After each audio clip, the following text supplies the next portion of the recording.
Sejam bem-vindos a mais um Cubicast. Este que vos fala é João Brito, seu host favorito. Eu toda hora tô trocando as coisinhas. Se você assistir no YouTube, eu espero que esteja bonito, pelo menos o ambiente, né? O host, a gente já não garante, tá? Mas eu me esforço, sou um esforçado. Bom, olha, estamos numa onda de segurança nesse podcast. Mas, pra gente não ficar falando sobre a mesma coisa, vocês falarem, eu já vi esse assunto, não vou clicar nesse episódio. Sempre é outra pessoa, você que faz isso, para, tá bom? Eu penso em outras perguntas também. Ou pergunto pro ChatGPT. Por que ninguém mais pensa hoje em dia, né?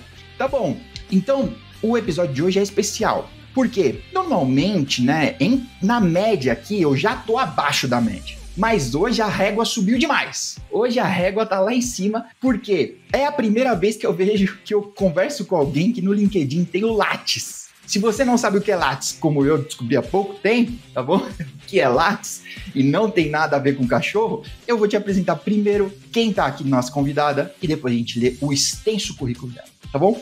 Lara Xavier, seja muito bem-vinda. Conta pra esse mundo, se alguém não te conhece, quem é você? Oi, pessoal. Tô muito feliz de estar por aqui. Então, eu sou Lara Xavier. Tô um pouco conhecida, né, no mundo do TI por observabilidade. Então, ando palestrando um pouquinho, compartilhando um pouquinho da minha experiência.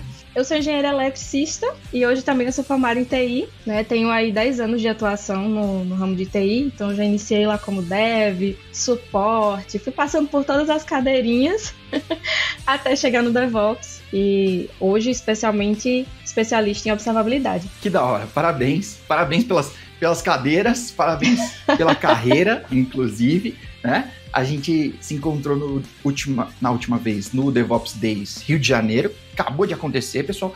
Se você não é do Rio, não foi, deve ter na sua cidade. Eu espero que tenha.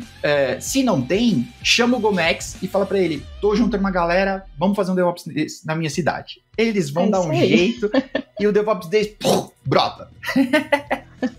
Que é muito legal. Olha, pra você que tá assistindo aí ou que acompanha a gente nunca foi, vá num evento. Não precisa ser especialmente no DevOps Days, de repente não tem um aí próximo, mas vá num evento, né? Conheça as pessoas, principalmente, eu acho que as pessoas que vão, não sei qual a sua opinião, pode ser a primeira pergunta aqui, Lara, que não tem nada a ver com observabilidade, mas na sua opinião, é secundário as palestras nos eventos? Porque pelo menos o DevOps Days, diferente do TDC, por exemplo, que tem workshop, e aí você senta para aprender alguma coisa, numa palestra, você tá ali para ter um insight, de repente, tipo, puta, eu vou anotar isso aqui que eu vou pesquisar quando chegar em casa, né, e sei lá. Mas o networking, para mim, é que muda alguma coisa no seu próximo dia. Como é para você esse lance de eventos e etc? Então, eu praticamente posso dizer que minha carreira como DevOps, ela nasceu também num DevOps Days. Porque eu tinha saído da área de desenvolvimento, de suporte, e aí eu tive o contato com o primeiro DevOps Days, que foi aqui o de Aracaju, que eu tô morando hoje, inclusive. E dentro dele foi que eu comecei a enxergar um mundo de possibilidades. Então, assim, as palestras, elas foram secundárias, porque elas me mostraram o quanto eu tenho a aprender ainda e otimizar meu trabalho. Mas, de fato, lá eu conheci muitas pessoas que, assim, já trabalhavam indiretamente comigo e que a gente não tinha esse contato, né? O home office acaba segregando um pouquinho.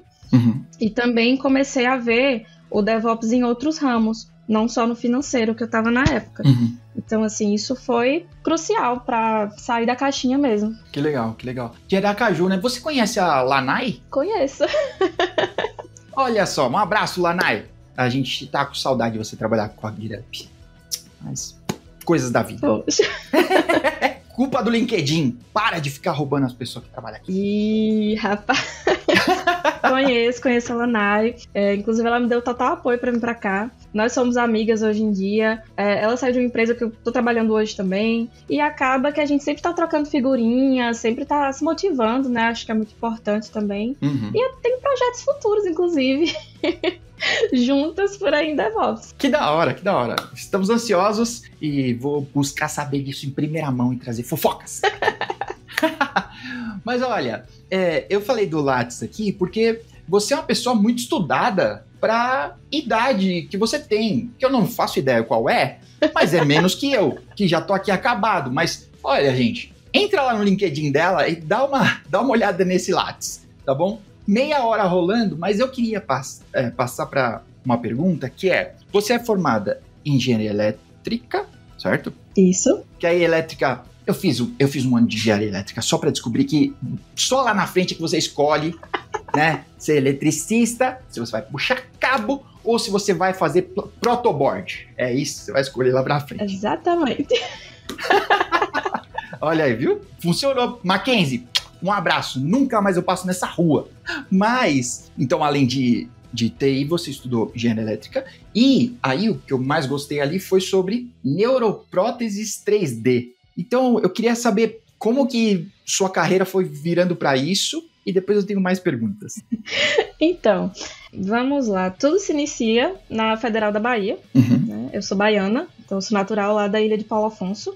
Então, lá tem o curso de engenharia elétrica por conta que a ilha ela foi construída para a Chesf, para a companhia da Chesf. Então, a cidade praticamente é em torno disso. E aí, o que acontece? No meu ensino médio, eu já fiz ensino médio técnico em informática. Então, já gostava da área, já comecei a ter meu primeiro contato ali com estágio e tudo mais. E aí, depois disso, eu prestei vestibular, passei medicina, não consegui cursar por alguns motivos de... ainda está no processo de finalizar o ensino médio e tudo mais, não consegui. E aí a segunda opção era engenharia elétrica, porque eu já estava em casa, né, praticamente. Então fiz engenharia elétrica. Nesse meio caminho, sempre tem aqueles programas de iniciação científica, iniciação tecnológica. E aí nesse meio tempo eu comecei a procurar algo que, poxa, eu quero terminar a engenharia e para que lado eu quero ir? Eu não quero ir para o campo. Eu não quero ir pro campo, eu gosto de TI, de projetos, de automação, então vou procurar alguma coisa ali. E lá no laboratório de física, no Lab 9, eu consegui unir duas paixões, né? Inicialmente, que era a informática, para fazer ali a manipulação de imagens 3D e a programação, e consegui unir um pouquinho da pesquisa com medicina, que aí vai para esse lado de, prótese 3D para quem? Entendeu? Então... tem pessoas que têm muita dificuldade em adquirir essas próteses, os materiais são muito caros, assim, a autonomia, né, todo o preconceito que elas sofrem diante da sociedade, tudo isso é minimizado, né, qualidade de vida também. Então eu parti por esse lado, então vamos estudar qual a tendência, o que é que tem até hoje, quais materiais a gente pode trabalhar para melhorar ali a resistência dessas próteses. Então foi mais ou menos nesse caminho. E aí, depois desse projeto, eu acabei entrando em um de tecnologias assistivas, inclusive. Que aí também tinha esse viés de automação, era um protótipo para crianças cegas. E aí, teve uma repercussão, a gente fez em algumas escolas por lá para ver o impacto. Foi bem legal também. Que legal, parabéns. Olha, parabéns pela iniciativa, parabéns pelo esforço. Obrigada. Tenho certeza que não foi fácil. E aí, a minha pergunta agora pra gente caminhar pra observabilidade é como essas coisas se conectam, né? Como você saiu, né, de engenharia elétrica e fez todo esse caminho e o amor pela medicina, inclusive, e aí você foi para observabilidade, que aparentemente tá distante aí, né? Então, como elas ficaram tão próximas? Um pouquinho distante. Então, terminei engenharia elétrica, né? Só que nesse meio tempo, o que acontece? Eu trabalhava e estudava, e eu trabalhava com TI. Então, eu já atuava lá na área de saúde da prefeitura de Paulo Afonso. Então, tudo que era sistema, eu estava lá envolvida. Pandemia, inclusive, eu estava lá. Parabéns. Lutando dentro dos setores e todo dia fazendo exame, mas assim, deu certo, né? E aí acabei em engenharia elétrica, comecei a fazer projeto. Então, eu fazia projeto elétrico, projeto de SPDA. Só que eu olhei assim, poxa, eu tô esse tempo todo em TI, eu gosto de TI. Engenharia elétrica que pra mim não tá tendo tanto futuro quanto eu pensava. E se eu fizer uma graduação também pra contemplar TI e seguir por esse caminho? E aí foi quando as oportunidades foram surgindo, né? Eu já tinha uma graduação, então eu fui chamada para uma oportunidade de desenvolvimento Java, já tinha ali uma experiência, fui. E quando eu cheguei lá não era bem Java, era DevOps.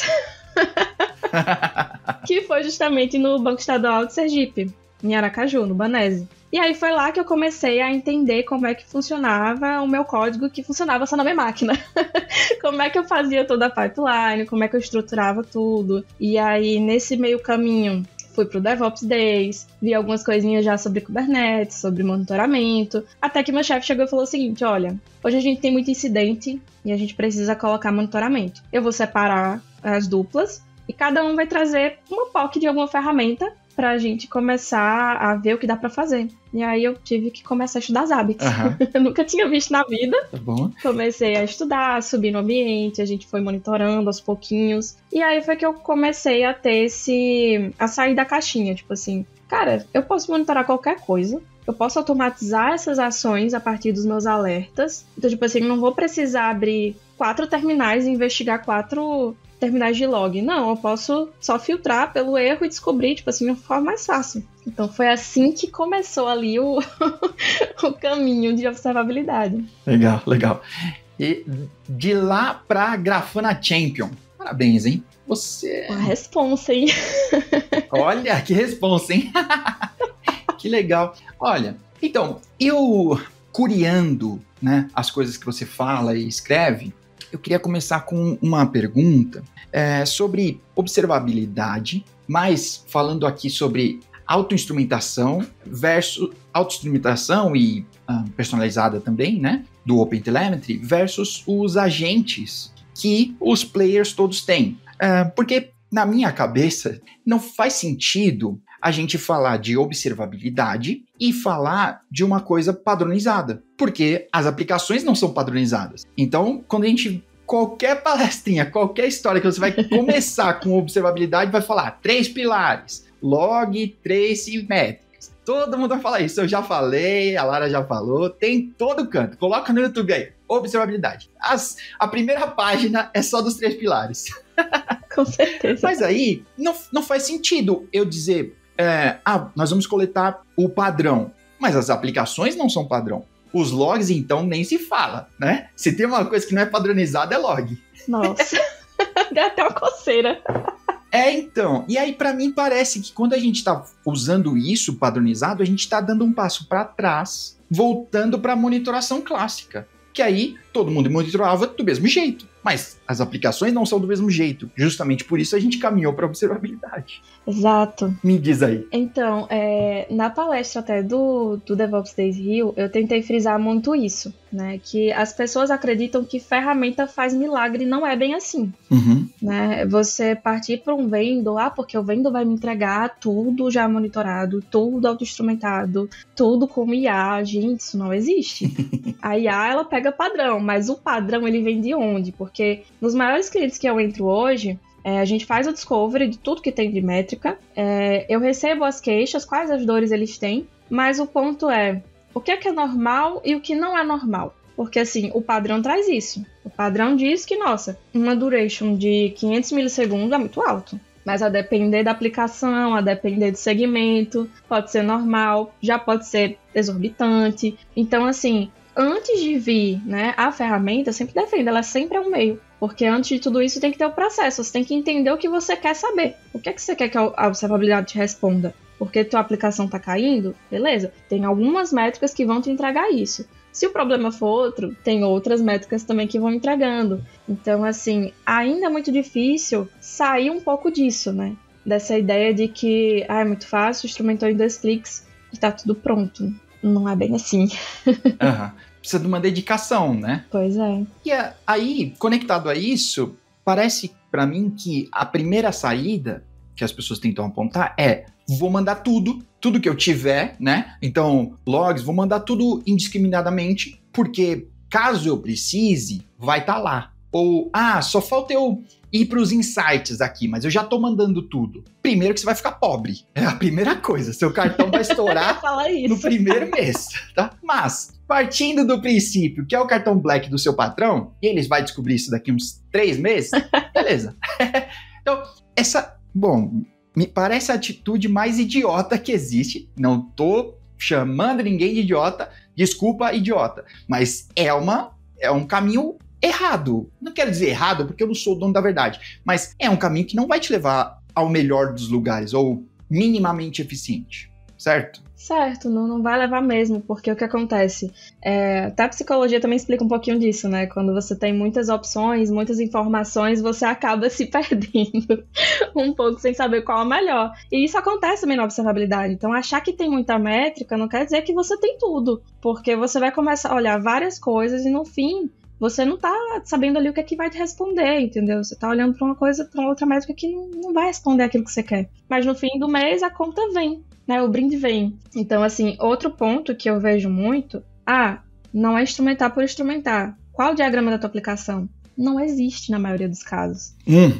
Então, quando você consegue identificar isso, você sabe exatamente, essa aqui tá precisando de uma prioridade, a gente pode colocar tudo. Nessa outra aqui, não tá acontecendo nada, então vamos pegar uma métrica mais básica, né? Vamos utilizar o RED pra gente conseguir acompanhar ali pelo menos o mínimo, se tá tendo algum impacto nela ou não. É ir por camadas mesmo, e aos poucos, é monitorar os problemas que você já conhece, e depois você vai partir para o que você não conhece, que aí é onde a observabilidade vai começar a entrar para te responder. Eu li em algum lugar você falando sobre esses dois lances, RED e USED, é isso?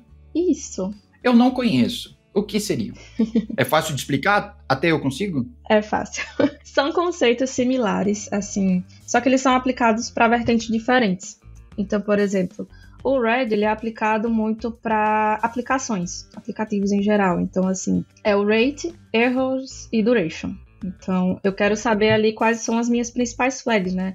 A duração, a taxa de requisições e a quantidade de erros que está tendo ali no meu log, no meu trace. Então, isso é importantíssimo para você começar a investigar, começar a encontrar ali qual o ponto de falha. Já o use, ele é mais utilizado para infraestrutura, mas é os mesmos conceitos de utilization, saturation e erros.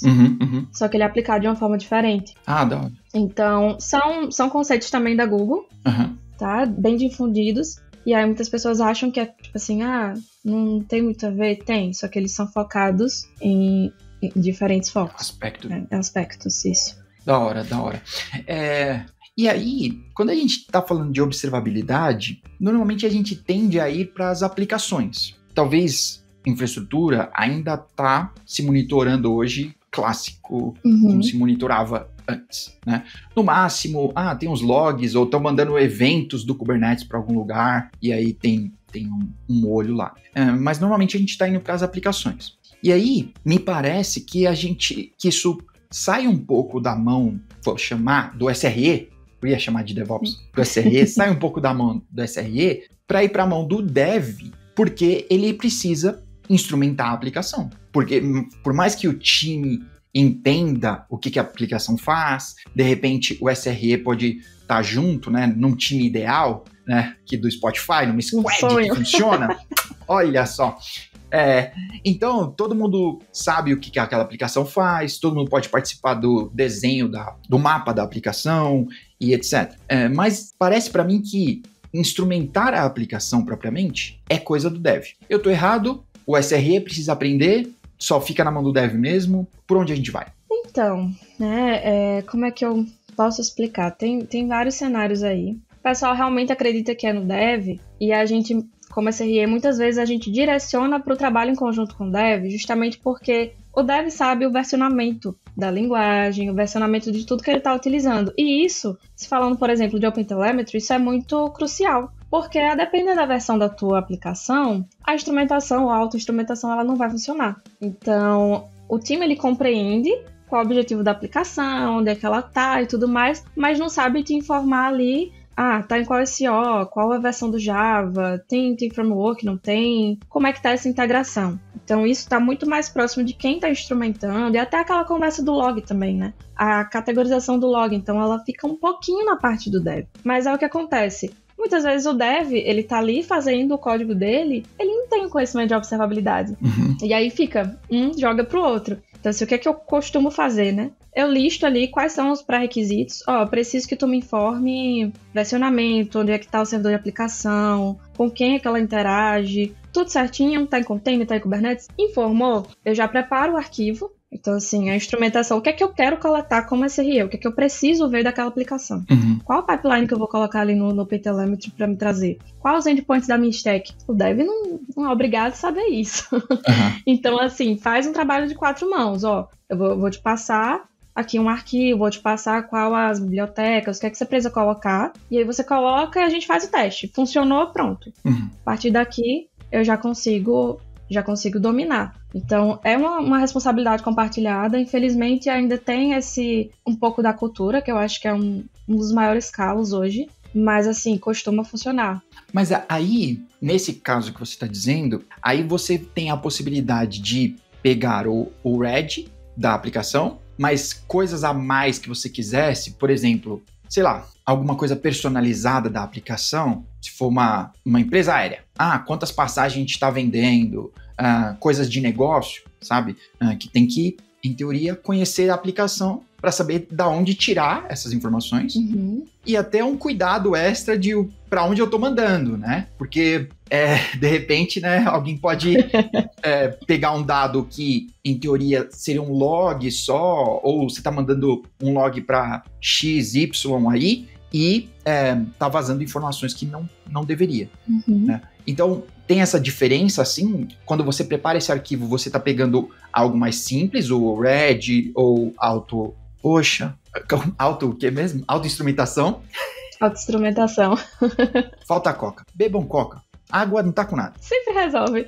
Então, tem esse cuidado, sim, dependendo da estrutura. Então, por exemplo, eu estou colocando só no agente do OpenTelemetry, então eu estou colocando ali as informações da aplicação que eu quero. E aí, se eu estou enviando para um collector, é no collector que eu vou começar a configurar como ele vai enviar isso para a minha stack. Então, hoje tem um conceito de tenants, né? Então, eu consigo diferenciar ali, segregar quem pode ver o quê dessas informações. Então, quem pode ver tal log, quem pode ver aquela métrica ou aquele trace. Então, a gente já consegue ter esse cuidado mais de segurança. Quanto às informações de negócio, assim, normalmente elas podem vir da aplicação, mas se ela for só uma aplicação dentre as várias do negócio, ela ainda não entrega tudo. Então, aí vem um trabalho um pouquinho mais apurado, que é olhar aquela aplicação que foi instrumentada, olhar um outro banco de dados mais voltado para o lado financeiro e tudo mais, para a gente começar a correlacionar. Por exemplo, na queda daquele link, exatamente naquela janela, quanto foi perdido de vendas? Então, tipo assim, quantas vendas foram recusadas no banco de dados no final, né? Então a gente consegue já estimar ali, aproximadamente você teve uma perca aí de 2.000 por minuto. Então a gente já consegue entregar isso. Da hora. Então, porque aí você já consegue partir mais para insights, isso. Né? Do que está acontecendo, e aí trazer informação mais inteligente, vou chamar assim, porque não só o log, né? Tomei 300, 500 por hora aqui. Eu ia falar por minuto, é muito, né? Por hora, né? Então, tipo, essa informação não quer dizer nada, né? Até para quem decide ou para quem precisa priorizar uma melhoria ou uma task, ou sei lá, até para você dizer pro seu chefe, olha, a gente precisa resolver esse problema aqui antes que isso piore. Tá acontecendo só de madrugada, ou tá acontecendo umas 2 por dia, daqui a pouco de 2 passa para 22 mil. Então, trazer essas informações para cima, aí isso, eu sei que hoje a gente já tem até times de observabilidade, né, dentro de algumas empresas, mas na realidade do restante do mundo, dos normais aqui, isso iria para onde, né? Quem normalmente você encontra que vai trabalhar nisso, né, nesses dashboards, nessas informações mais inteligentes, assim? Então, normalmente eu que fico com essa centralização, porque o que acontece? Eu recebo todas as informações no back-end, trato lá na plataforma de observabilidade, e aí qual o ponto? Eu normalmente trato a visualização para quem? É o dev que vai usar esse dashboard, então é um dashboard específico para ele. Então eu vou trazer ali métricas de JVM, coisas mais específicas para ele ver. Eu subi uma implantação agora, o que é que aconteceu? Qual o erro que está trazendo aqui? Perfeito. Se é o NOC não quer saber de log, não quer saber de muita coisa, então tem que ser algo mais prático, uma palavra-chave, uma cor, então tem que ser o mais prático possível, mais limpo. E aí, a parte analítica, claro, fica com os gerentes, né, lá do time. Agora, a parte de negócio, aí já é um dashboard à parte, porque a gente consegue mostrar o valor. Eu lembro que a Natália Granato fez uma pergunta sobre isso lá no DevOps Days, sobre como mostrar o valor da observabilidade, porque normalmente nós somos bombeiros, né, na maioria dos casos. A gente só aparece na hora que tá tudo pegando fogo, cadê a métrica? Cadê a métrica? Não é bem assim, tem que ter um planejamento para a gente conseguir entregar com excelência. E como é que a gente mostra esse valor? Segregando informação. Então você tem que saber o público que você está direcionando e ver qual a melhor forma de entregar aquela correlação. Porque senão não adianta, assim, se eu mesmo vai olhar um log, ele não tem a paciência, o tempo para entender o que aquilo está querendo dizer. O trabalho da CRE é justamente esse, é correlacionar para trazer uma uma disponibilidade maior. Então, como é que você traz disponibilidade? Trazendo a métrica certa e direcionando para quem precisa corrigir. Então, é bem esse ponto. Eu entendo isso que você está falando sobre trazer a métrica certa, e agora fazendo um paralelo com backup. Não fez, na hora que você precisar, não vai ter. É isso. Não adianta, seu chefe pode ir lá te agredir fisicamente. Não vai, um backup não vai brotar. Se você não fez, não vai ter. Em observabilidade, ou em grande parte das coisas em TI, eu acho, raras exceções, você precisa pensar em algo antes, para que isso aconteça, né, no seu futuro ali. Né? Na hora da War Room, você pode só abrir o dash e olhar. Aí eu queria saber se você tem, ou fuçando em mais coisas suas, tem um roadmap, né, de observabilidade. Eu tenho. Eu tô colando ele aqui do meu lado. Então, você que tá assistindo no YouTube, toda hora que eu olho para cá, ó, é porque eu tô colando. Pegando a colinha. Exatamente. Não é a coca. Nossa, não. Tu falou agora do backup, eu só lembrei da camisa do pessoal do CoFops. Exatamente. É por isso que eu faço crossfit. Tô brincando. É isso aí, olha aí. Tô brincando. Vamos fazer uma de observabilidade, Lara. Precisamos. Não mandou a métrica certa, a gente resolve em 5 minutos lá fora. É isso. É isso. Ai, meu Deus. Tá bom. Sobre o roadmap, então, vamos vamos ao primeiro passo, então. A gente falou que não adianta mandar tudo, mas também continuar postergando, né? Também não é a melhor estratégia. Então, qual seria a estratégia que você tem utilizado e visto, assim, que funciona melhor para quem está tentando começar? Assim, olha, eu vou pegar a task de observabilidade aqui e vou tocar pau. Pronto. Então, o primeiro passo é entender que problema você quer resolver. Tipo assim, não vem com, porque eu acho que tem algo estranho no domingo à noite. Peraí. Vai dormir, querido. Pô. Você acha isso onde? Baseado em quê? Tipo assim. Não é assim. A gente também não tem uma bola de cristal, né? Então, por exemplo, eu quero saber por que tá tendo tanta desistência em um certo período do dia. Tem muita gente aqui desistindo compra. Isso é um problema claro. Então, assim, tem um problema claro. Depois que você tem o problema claro, pronto, agora eu consigo trabalhar aqui em cima. Então, eu consigo fazer perguntas, né? Muito do SRE é ser curioso. Então, assim, onde é que ela tá? Onde é que essa aplicação tá? Ela tá envolvendo quem? Que linguagem é? Começa a catar os pré-requisitos. A depender do que você consegue instrumentar, tem alguma coleta? Tem algum monitoramento? Tem. Quem é que tá monitorando isso? Ou não tem? Então, pronto, não tem. A gente vai começar a pensar o que é que a gente consegue coletar de acordo com a versão. É um legado? Se for um legado, tem uma estratégia. Se não for um legado, a gente vê uma outra forma, né? Então, a gente vai adequando. E aí, dentro disso, quais as métricas que eu preciso? Por exemplo, o Trace é maravilhoso. Ele entrega ali todo o caminho da tua requisição, você vai conseguir ver, só que assim, Trace também ele é custoso, né? Porque você está recebendo ali várias requisições em milissegundos, e aí você tem que ter uma infra boa para aguentar. Então o ponto é, que problema você quer resolver primeiro? E aí depois você passa a ver se o que é que faz sentido. Por exemplo, eu quero olhar um endpoint de checkout da minha aplicação, porque aí eu vou ver se está demorando muito tempo, se a duração está muito longa para encerrar. E aí, se a duração tá muito longa, quantas requisições tiveram? Foi o dobro, foi o triplo? Ou foram poucas? E aí você passa pro erro. Então, tipo assim, qual foi o erro que deu exatamente nesse momento que tinha uma duração muito alta, chegou a 2, 3 segundos, e eu tava ali com uma taxa de 500 solicitações por hora? Qual era o erro que eu tava tendo aqui com maior frequência? Então, você começa aí traçando esse caminho. Pronto, já descobri isso aqui. Foi infra, aparentemente. Foi infra. É Java. Tem métrica de JVM? Não tem. Habilita. Não, se é Java, não foi infra. Se é Java, não foi infra. Não vem com essa. Então aí você vai começando a procurar ali o fio da meada mesmo. Sim. Vai começando a desenrolar o que é que tá faltando ali pra você descobrir o que é que não tá. E por aí vai. Tá bom. Antes de ir para um passo 2, então eu queria saber, você citou o legado aí, né, se está no legado ou não, e você também falou sobre versões, né, das aplicações para instrumentar, e tem coisas que não são suportadas. Então, abrindo um parênteses para o legado aqui, porque eu sempre ouvi que o legado é quem paga as contas para a inovação. O legado continua bancando ali, funcionando, né? E a inovação, né, o que a galera está escrevendo em Node, tá gastando aqui antes de começar a ganhar alguma coisa. O que a gente tem, ou se tem, para observabilidade do legado e se tem como conectar essas duas coisas, né?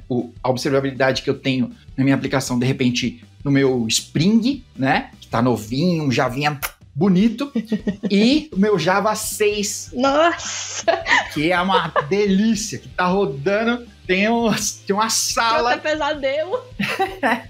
Tem uma sala de servidor só para rodar um microservicinho em Java 6. Sobe rápido, tranquilo. Tranquilo.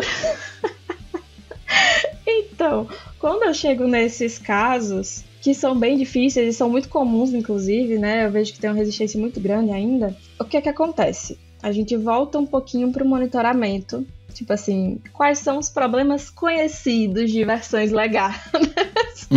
E a gente começa a filtrar por eles, né? Então, assim, eu volto lá para os Zabbix mesmo. Ele faz coleta JMX, ele consegue ali filtrar um logzinho, uma coisa que eu ainda não consigo colocar um OpenTelemetry da vida. Então a gente vai seguindo por essa abordagem e aí a gente vai começando a conectar. Eu tenho um API Gateway na frente, então, mas o API Gateway eu já consigo colocar o OpenTelemetry. Eu já consigo colocar uma auto-instrumentação, porque ele tá num cluster, ele tá em outro lugar. Então, assim, é dessa forma que a gente vai começando a puxar as métricas de qualquer forma, né?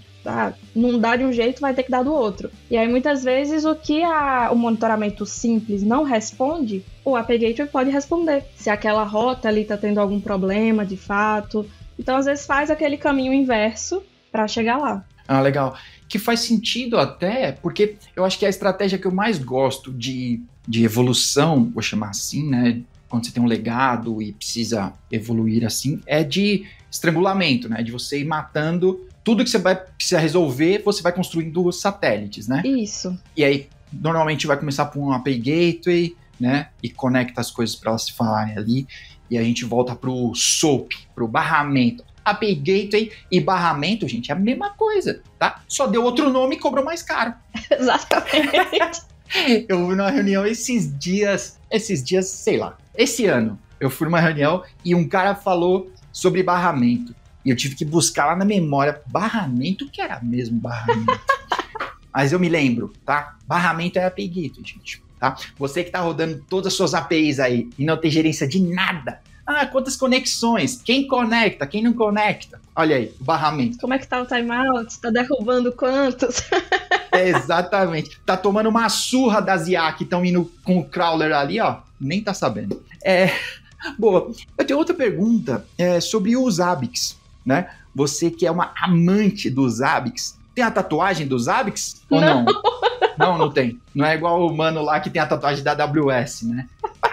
Eu faria uma dessas se o Jeff Bezos viesse tatuar em mim. Aí tudo bem, aí eu faria. Aí vale a pena, né? Ali no escondidinho. Se eu pudesse voar com ele lá no foguetinho da... Como chama a cantora que foi com ele? Katy Perry. Se eu pudesse ir lá no foguetinho com a Katy Perry, tudo bem. Me perdi. Zabbix. Desculpa, pessoal. Zabbix. Quando a gente está falando de OpenTelemetry, a gente está falando de coisas open source, cloud native, novas. E o Zabbix, ele pode ter se adaptado ao mundo cloud native, porque assim como eu, ele já está com uma barbinha branca. Ele já está nesse jogo faz um tempo. Polêmicas. Porque antes de existir a observabilidade, o Zabbix já estava nesse jogo, olha, há um tempão. Como que o Zabbix, então, ele tá, né, continuando na anedota aqui, como ele tá jogando hoje com OpenTelemetry, com observabilidade de verdade, saindo do clássico que ele já fazia, e fazia muito bem. Mas como que ele tá fazendo com o novo, assim? Então, cara, eu sempre gosto de falar, assim, que eu sou bem agnóstico. Tá, então, assim, eu dou exemplos de ferramentas que eu trabalho no dia a dia, mas a observabilidade é muito isso, monitoramento, né? O que para necessidade de quem? Não tem muito... E o Zabbix, eu também acho que ele executa, assim, o papel dele de monitoramento de uma forma muito, muito boa e muito madura, né? Pelo tempo que ele tem de casa. Mas eu sinto, e eu já comentei até no webinar da própria Zabbix, que eles ficaram um pouco parados no tempo em relação à PM e observabilidade. Uhum. Então, hoje, eles pensam em trazer nas próximas versões aí uma integração com o OpenTelemetry. E aí, eu fui correr um pouquinho atrás disso, porque o que acontece? Eles colocaram que, nossa, a gente vai fazer uma integração para trazer os traces. Então, eu fui aí mergulhar por esse lado, sabe? Então, eu vou brincar aqui um pouquinho, vou ver o que eu consigo fazer. E aí, tem um vídeo que eu acabei lançando junto da JLCP, que teve até um burburinho palestrei na conference sobre, que é uma integração já com o OpenTelemetry.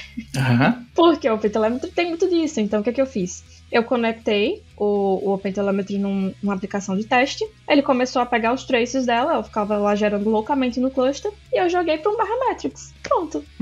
O Zabbix foi lá pelo método HTTP, leu tudo, e aí, desde então, comecei a tratar. Então, eu criei um templatezinho, comecei a filtrar ali o que é que eu queria pegar de quem, ou gerei uma discovery. Funcionou. Então, assim, eu acredito que eles vão tentar partir por esse lado, né? Tipo, vamos criar um template, vamos tentar trabalhar com a descoberta de métricas. Mas o ponto é, eu ainda vejo que eles estão começando a andar muito em armazenamento, né? A gente sabe que banco de dados não tem banco de dados que aguente um ingest de métricas, de logs e de traces, né? Então eu vejo que ainda é um paradigma a ser quebrado, que é a infra dos Zabbix. Então acho que eu vejo muito por esse lado. Vai levar um tempinho, mas eu acho que o caminho mais curto para ele seria justamente fazer essa integração com o OpenTelemetry. Tentar aproveitar o que ele já consegue trazer e trabalhar com os processamentos. Eu acho que é como dar um pulinho, assim, pra não ficar tão atrasado, né?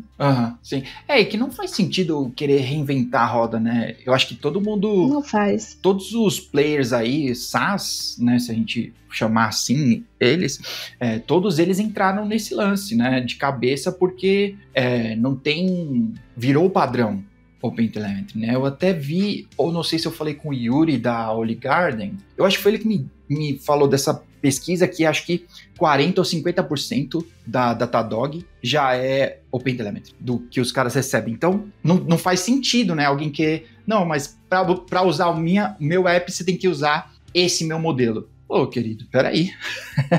Não faz sentido. Hoje em dia, o OpenTelemetry acabou com tudo. Não é mais assim. Muito legal. Tá bom. Aí, dentro de OpenTelemetry, a gente, como você falou, armazenamento é um problema. Mandar tudo só gera mais problema. Mas não mandar o que você precisaria, parabéns, né? Você não mandou para lugar nenhum. Como definir, qual a sua estratégia quando você está explicando para as pessoas, ou quais perguntas eu preciso fazer, né, talvez, para definir quais são os SL asterisco que eu vou atingir aqui, né, ou que eu quero, né, porque às vezes, né, você falou do checkout, né, então de repente, no checkout eu quero 99.139. Agora, sei lá, na página na aplicaçãozinha de curtida do favorito do negócio, mano, se parar isso aí, não importa. Eu vou continuar vendendo. Se for para alguém morrer, que morra os favoritos e não o checkout. Mas dentro disso, ainda tem outras coisas além dos SLs, whatever. Ainda tem cardinalidade, ainda tem essas contas aí que a gente volta para uma matemática mais complexa até. Então, quais perguntas são necessárias, assim, ou por onde você costuma começar para ter essas respostas? Então, eu tô falando de então, né? Mas o que acontece? Na maioria dos casos, os SLIs, SLAs, SLOs, eles chegam muito depois. Porque, por exemplo, depois que eu entendo que aquela chamada daquela requisição está afetando ou está chamando vários outros microserviços, aí eu começo a tracionar. Então, por exemplo, qual a disponibilidade que eu quero para o meu /checkout? Eu não sei, eu não tenho isso em documento nenhum, não sei o quê. É sempre assim. Então, vamos fazer o seguinte. A gente vai pegar essa métrica, a gente vai monitorar ela por uma semana e a gente vai ver a disponibilidade dela. Então, a gente vai ver o total de requisições que foram feitas, o total de requisições bem-sucedidas, quantas deram erro, quais períodos. E aí, baseado nisso, a gente consegue chegar ali numa porcentagem, que dificilmente vai ser 99. A maioria é 97, 96, 95. E aí, começa o primeiro susto, né? Tipo, eu não sabia que não estava chegando nessa disponibilidade toda. Mas não está chegando por quê? Então, tem algum microserviço daqueles que está com SLI mais baixo ainda, que está afetando o principal, né? O objetivo principal, SLO. Então, é a partir daí também que a gente começa a investigar. Quem que está afetando? Então, aquele cara precisa de mais atenção. Vamos focar nele. Tá precisando de quê? É uma automação? É um reinício automático? É infraestrutura? A gente tem que aumentar mais? O que é, né? Então, qual a meta aí para o próximo mês? Meta para o próximo mês? 95,6. Então, beleza. Então, a gente vai ver se atinge, fazendo as melhorias. Atingiu? Olha de novo, vê quem é que tá com mais baixo. E vai fazendo melhoria até conseguir uma otimização. E aí tem um ponto importante sobre essa questão de armazenamento, né? As pessoas estão acostumadas, eu quero que os dados fiquem no meu storage o maior tempo possível. Gente, isso não existe. Isso também encarece muito no fim das contas. Porque raramente você vai olhar para todas aquelas métricas há um ano atrás. Você pode substituir tudo aquilo por uma contagem simples, uma métrica só, guardada há um ano atrás. É um pouco até do que os Zabbix faz. Então ele consegue pegar ali o mínimo, o máximo e uma média e guardar. E você diminui ali o histórico, que é mais pontual, né? Então você consegue ter ali trabalhar melhor uma métrica para ter uma informação a longo prazo e não lotar o teu storage. Então, retenção, assim, é tudo. Nesse caso, eu tenho uma pergunta, porque aí eu mandaria logs para 2 lugares diferentes. Um dos meus logs é o que eu estou mandando para observabilidade, e esse é o que eu estou utilizando para métricas, vou chamar assim.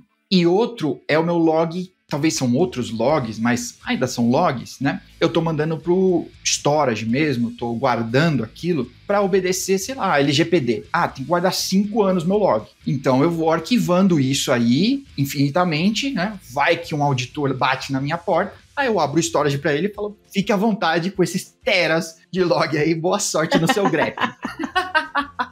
Tem muito isso, tá? Isso. O que acontece hoje, por exemplo, no Stack Grafana, eles trabalham com vários componentes para o lock, né, que é para o centralizador de logs, que tem justamente essas funções. Armazenar logs a longo prazo, tem alguns outros logs que eles armazenam a curto prazo, então tem um outro componente que já é otimizado para fazer queries, somente fazer queries nesses logs, fazer essa busca. Então você consegue, por exemplo, eu quero transformar log em métrica. Tem gente que diz que isso é horrível. Gente, isso é muito possível. Então, por exemplo, tem um out of memory que está acontecendo com muita frequência. Mas eu não quero ficar lá no log acompanhando, contando quantas vezes ele acontece. Cara, transforma a métrica. Coloca uma contagem, joga para um time series e você vai ver quantos erros está dando ali. 12 horas. Tá estourando tudo. Deram quantos erros desse no log? Então, assim, você transforma a métrica. E aí, quando você tem um stack distribuído assim, fica muito mais fácil trabalhar com ele. Porque ele consegue tanto armazenar a longo prazo, quanto deixar uma galera ali, a curto prazo, para responder mais rápido. E tudo no mesmo storage, inclusive. A stack da Grafana, não é porque você é a Grafana Champion, não, eu sempre falo bem da Grafana, que o Loki, ele veio para dar um boom nisso, né? Um abraço para Elastic, mas o Loki é muito melhor. Desculpa, Elastic, continua aqui com a gente, não vai embora. Alex, te amo. Mas, o Loki é muito bom, né? Ele é muito eficiente e ele ter tantas partes, cada uma com a sua função definida. Eu adoro isso no Linux. Faça uma coisa só e faça ela direito. Pois é. Pronto. Olha, gente, é isso. Tem cada coisinha ali, o collector faz isso, faz aquilo, manda pra lá, manda pra cá, pronto. Eu acho que fica até mais fácil de entender o lock com cada função definida, com cada parte bem aplicada ali, né? E o lock é muito mais leve, eu acho. Sim, muito mais formático. Eu percebo, assim, nas stacks que a gente trocou tudo por lock já faz um tempo, assim, e foi muito melhor mesmo. É muito bacana. E é triste quando a sua stack de logs, né, bate cabeça e ela tão mandando log, mas a sua stack de logs capotou e você tá perdendo log. Mas aí o que você vai apanhar na War Room, porque a stack de log ficou fora e você perdeu isso no meio do caminho? Pode crer. Nossa senhora, aí não vai ter jeito, né? Não, da hora. Inclusive, quem quiser, vai de novo lá no LinkedIn da Lara, tá? Tem uma ilustração muito boa do Grafana Lock. Ela explica direitinho o que cada parte faz, o zelador do prédio, o seu Severino. Então, todos nós Severinos podemos ir lá, dar uma olhada e entender o que cada parte faz, né?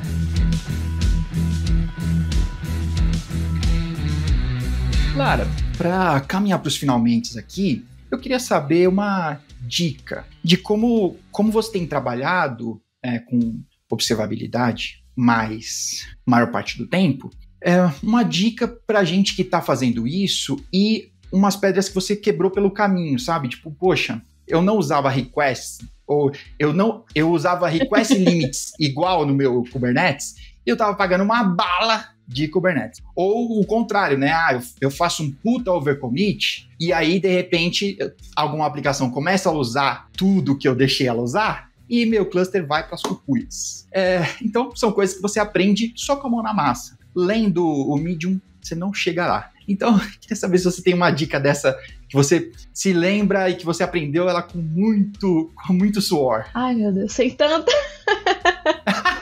Conta tantas. Tem tantas, mas assim, acho que uma que eu posso dizer assim, que muda muita coisa pra mim hoje, trabalhando, e quando tem cliente que não tá com isso ativo, eu fico um pouco irritada, é a atualização. Quem trabalha com pessoas sabe que um dos desafios é manter as atualizações em dia. Quem usa a stack do Grafana mesmo, o Pentelemetry, a gente vê que ali por semana tá saindo pelo menos uma versão nova. E assim, gente, se puderem, coloquem um monitoramento pra isso. Pra vocês saberem, saiu uma atualização agora, tá? Mais tarde eu vou fazer. Porque no fim, o que você tá precisando hoje, o que você vai precisar amanhã, essa atualização já resolveu. E aí você fica batendo cabeça por um bug, por eu queria uma função específica do Grafana que não tá funcionando. Pô, mas tu também tá na versão 10. Na 12 tem isso e muito mais. Então, assim, o monitoramento se monitorando o tempo todo, né? Então, pra mim, o diferencial foi isso. Foi manter a stack atualizada sempre e você consegue aproveitar ali o que vem de bom. E, claro, com segurança, né? Sempre olhando ali as ISOs, tudo que tá vindo. Ah, que bom. Olha, eu vou pegar esse seu gancho para fazer um jabazinho rápido. Não pula essa parte. Que você falou, né? Atualização e com segurança. Olha, a gente tem entrado nesse mundinho de segurança de containers e quanta gente tem milhões. Gente, é sério. Olha, é na casa dos milhares de vulnerabilidades que a pessoa tem no cluster, que o administrador tem no cluster dele. E seria impossível, humanamente não dá para fazer, não dá para resolver aquelas CVS. Então, a gente passou um tempo aí atrás, talvez 2 anos, trabalhando com monitoração de CVS e a gente foi descobrindo que não dava para resolver. Era um problema insolúvel. E aí, a gente entrou agora nesse jogo de fornecer imagens com 0 vulnerabilidades, inclusive do Grafana, da stack da Grafana. Por quê?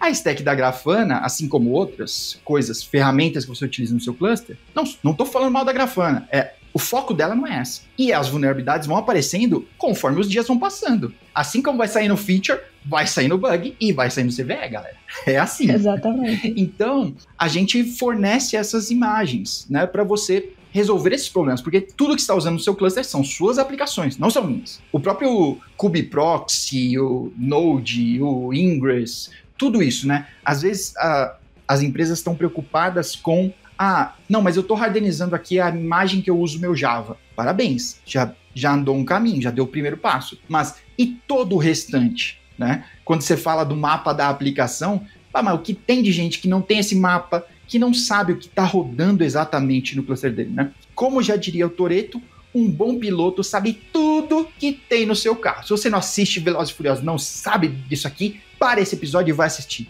Cultura, gente, pelo amor de Deus. Se você é um administrador de sistemas, ou administradora, ou administradorix de sistemas, e não sabe o que está acontecendo ali no seu cluster, primeira lição é essa, saber, né? Eu nem estou monitorando, não sei quanto está acontecendo, né? Eu não sei qual é o número desse SLA. Eu também não sei quantas vulnerabilidades tem aqui. Então, esse é o primeiro passo. Começa a verificar. Roda um triv, pelo menos, minimamente. E aí depois, me liga, guerreiro.eu/0cve. E aí a gente resolve essa parada. Um deploy. E todos os seus CVS vão de arrasta. Tá bom? Tá vendo aí? Olha aí, que beleza. Lara, obrigado. A gente combinou isso aí no roteiro. Você me deu a deixa perfeita. Para finalizar de verdade, eu sempre pergunto aqui para os participantes uma dica para relaxar, para, sei lá, sair desse mundinho de tech aqui, né, para a gente não ficar doido ou pelo menos durar um tempinho mais. Galera, assim, a maioria dos meus amigos, né, ou já passaram ou estão passando por burnout. Então, assim, eu faço terapia há 4 anos. Assim, já tive alta, mas eu acho que é um espaço muito confortável para você se fortalecer mesmo, saber dar os nãos necessários, se sentir confortável, né, em conversar, se comunicar, porque tem muito disso, né? O pessoal tem muita dificuldade de se comunicar. E eu acho que isso vai tanto pro pessoal profissional, ajuda bastante. E assim, cara, final de semana pra mim é um momento que chegou sexta-feira às 8 horas, eu não sou plantonista, então meu celular fica off. é tentar fazer um esporte mesmo. Eu mesmo procuro sempre trilha ou crossfit, tô nessas duas. E também dormindo. Mas eu sempre creio que em TI o ócio, ele é muito produtivo. Então, se você tira um tempo pra... não vou fazer nada, vou assistir uma série, vou dormir, vou fazer qualquer coisa. Pelo menos eu que acabo trabalhando muito com criatividade nesse ramo da observabilidade, segunda-feira eu volto com a mente fresquinha. Então, assim, se eu posso dizer um conselho é esse. Que legal, que legal. Eu demorei muito... Ainda não posso dizer que eu sei fazer essa tarefa, né? Mas depois que eu saí da Localweb, eu fui trabalhar numa startup, numa incubadora de startups. E aí, eu achava o cúmulo, né? Então, no ápice das startups, 2010, até 2014, 15 ali, então toda startup tinha a salinha dos videogames, ping-pong, isso era o benefício que fazia você sair da corporativa. E os caras de design, UX, eles passavam o dia inteiro jogando FIFA naquela porcaria daquele videogame. Eu falava, esses desgraçados ganham mais que eu pra jogar videogame aqui e ir na casa deles? Não pode ser. Eu escolhi a profissão errada, eu sou muito idiota. Eu vou fazer uns desenhos, não pode ser. Mas como eu sou péssimo em FIFA, em desenho, em design, então eu continuei aqui em infra mesmo, né? Mas eu concordo total com você. Se você fica bitolado ali, só pensa nisso, se você só fica sentado na mesa do computador e tudo mais, sua mente tem que devanear um pouco, né? Eu gosto muito que o Murilo Gun, já citei um monte de coisa dele aqui, mas ele fala assim, a sua criatividade, né, ela vem de diversos inputs, né? Então ele fala, eu vou pegar um avião, eu passo numa banca de revista, né, pego umas 3 revistas aleatórias, uma Capricho, uma de carro e uma de economia, sei lá, e vou dar uma folheada, vou ler um pouco e tudo, porque eu preciso desses outros inputs, né? Se eu só viver a minha vida com Kubernetes, tem uma hora que vai parar. Não tem como. Muito bom você ter falado disso. Eu até ia fazer um alerta, então eu espero que o clima não caia aqui, não vai embora. Principalmente vocês que são homens. Eu vou falar diretamente com vocês. Setembro já passou, tá chegando. Eu tô perdido no tempo. Setembro é o mês amarelo. Então, olha, isso veio à minha mente no momento certo. Tava tomando banho tentando lembrar disso e eu ia falar no Kubecast. Raras vezes eu abro uma porta tão grande da minha vida pessoal aqui no Kubecast, mas eu vou aproveitar esse momento. Setembro tá chegando e eu vou aproveitar que a Lara falou sobre fazer terapia. Homens normalmente não vão fazer isso, né? Homens têm um preconceito gigantesco contra conversar sobre terapia, sobre mais um monte de coisa. Principalmente da minha geração pra trás, sei lá. Bom, a gente que tá nos 40, nos 30 e todos, né? Olha, talvez, e eu vou tirar o personagem aqui que só fala bobagem pra falar uma coisa séria, que talvez você precise desse momento, talvez você precise conversar, talvez você tá a ponto de explodir, de viver um personagem no trabalho, um personagem em casa, um personagem com os amigos, e você não tem um minuto pra poder respirar, pra poder ser você mesmo, ou sei lá, tá? Não importa qual seja o problema. Não espera, de verdade, olha, não espera você chegar no limite ou você explodir para pedir ajuda. E não precisa chegar nesses limites, você pode pedir ajuda a qualquer momento. Esse episódio provavelmente vai sair em setembro, porque hoje já é 27 de agosto. Então, não tem mais jeito, tá bom? Mas olha, eu falando bem sério mesmo, peça ajuda, tá bem? Não espera de verdade, tá? Você tomar alguma decisão errada. Não espera você tomar um caminho ruim. Beleza? De verdade, tá bom? Eu, inclusive, olha, no meu LinkedIn você consegue qualquer contato meu, inclusive o meu telefone, tá? Não é só o Serasa que pode me ligar. Então, de verdade, se você quiser conversar com alguém, eu não sou uma pessoa conversativa, tá? Mas se você precisar de ajuda, fala com alguém. Tem um monte de gente na comunidade, tem um monte de gente disposta a pelo menos te ouvir 5 minutos. E eu posso dizer por experiência própria que foi numa conversa de 5 minutos que eu decidi continuar vivo e não passar desse plano para outro. Eu falo disso, ou eu falo de qualquer coisa em tom de brincadeira. Eu tava falando com a Lara do acidente, eu conto piadas sobre isso e tudo mais, porque eu sou idiota. Mas não deixa esse momento passar. Sei lá, manda uma mensagem para alguém, mesmo que seja um desconhecido. Talvez com um desconhecido seja mais fácil, você conversa ali 5 minutos, ou liga no telefone, eu não sei qual que é o telefone certo, eu vou olhar aqui, agora o Google vai ter que me... Vai ter que assustar. E assim, né, João? Tem um ponto que também acho que os homens veem muito isso. Eles acham que a terapia é um lugar de vulnerabilidade e não é bem assim. É também para você enxergar que você tá ali passando por um problema, mas que você tem outras possibilidades. Tipo assim, cara, você pode tentar fazer isso, você já tentou isso também, tipo... É uma outra visão, né? Sem julgamentos, claro, porque todo mundo que opina na tua vida, ela tem uma opinião carregada de uma experiência, de uma vivência, que pode ser frustrada, pode ser muito boa, mas assim, você tá lá em um lugar seguro, né? Exato. O telefone é 188, beleza? Pra eu passar a informação certa, pra não vacilar. E eu quero dizer uma outra coisa. Conversar com os amigos no bar não é terapia, tá? Eu falei do meu telefone, me manda uma mensagem, manda uma mensagem pra alguém. Isso não é a solução. Pode, de repente, ser naquele minuto. Então, se você estiver pensando em alguma coisa, liga pra alguém. Não deixe de se salvar dessa, tá bom?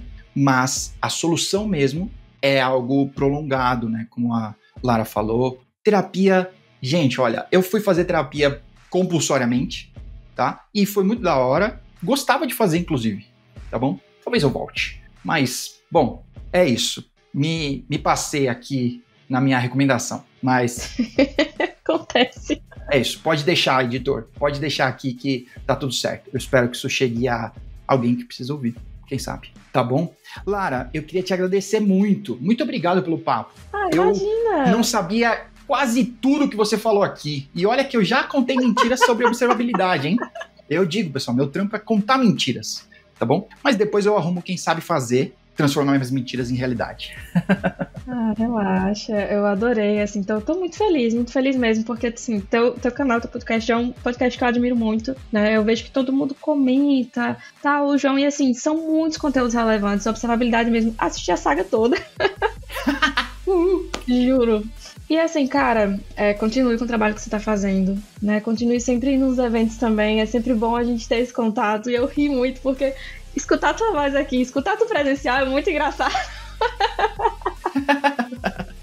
É muito engraçado. Mas é isso. Muito obrigada pela oportunidade.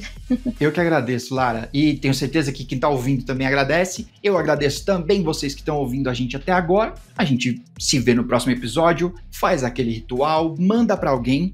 Inclusive, esse pedacinho final, de repente, você manda pra um colega. Não precisa mandar o episódio todo. Manda o episódio todo também. Manda o episódio, inclusive, pros seus inimigos. Quem você fala, só traz desgraça pra eu resolver aqui, manda pra ele. De repente, ele vai te ajudar. Beleza? A gente se vê no próximo episódio, pessoal. Até mais. Tchau.